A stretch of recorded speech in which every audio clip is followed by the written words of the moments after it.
तुझं लग्न आणि गुढीपाडवा एकाच दिवशी आलंय बघ। हे घर किती आनंदी झालंय ना।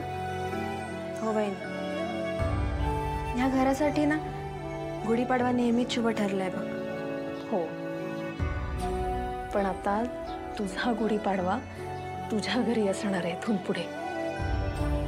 आणि माझा विश्वास आहे तू या घराला जसा आनंद दिलाय ना तसा तुझ्या घराला सुद्धा नक्कीच देशील आणि तुझा संसार फुलवशील।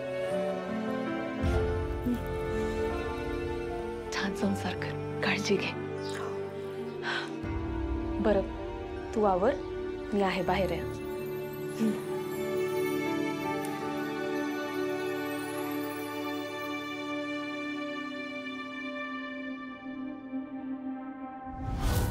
गुढीपाडवा म्हणजे नव्याने सुरुवात असती बाळांनो।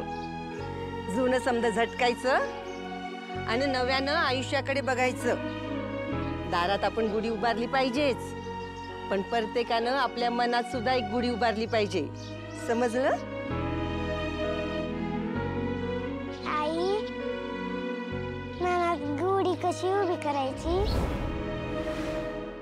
विश्वासाची काठी उभी करून त्याला ना प्रेमाच्या गोडव्याच्या बत्ताशाची माळ लावून आनंदाची खण साडी गुंडाळून निराशेचा तांब्या कायमचा उलटा करून अशी उभारायची असते गुढी।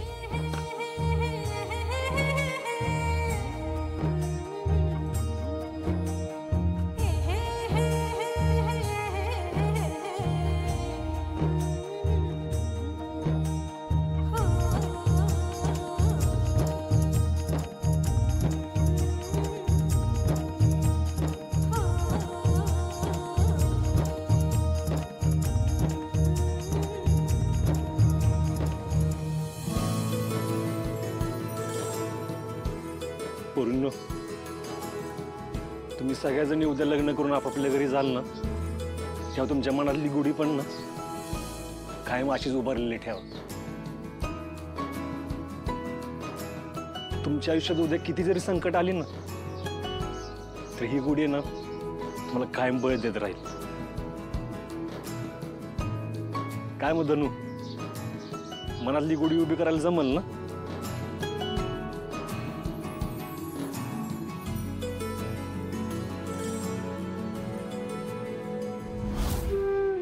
हो दादा, उभारेल मी माझ्या मनात गुढी।